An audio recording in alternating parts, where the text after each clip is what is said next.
संघातील काँग्रेस पक्षाच्या वतीनं आज उपविभागीय अधिकाऱ्यांमार्फत देवेंद्रजी फडणवीस यांना निवेदन देण्यात आलं आहे की मागील काळामध्ये आपल्या राज्यामध्ये कायदा आणि सुव्यवस्थेचे धज्जा उडताना दिसत आहे।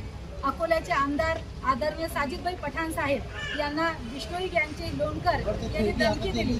खंडणीसाठी ही धमकी होती आणि जर पैसे नाही दिले तर तुम्हाला जीवे मारू अशा पद्धतीने जर आपल्या राज्यामध्ये एका आमदार महोदयांवर अशा पद्धतीने फोन करून त्यांना धमकी दिल्या जाते आहे, तर गांभीर्याने प्रशासनाने शासनाने हे विषय घेतले पाहिजे।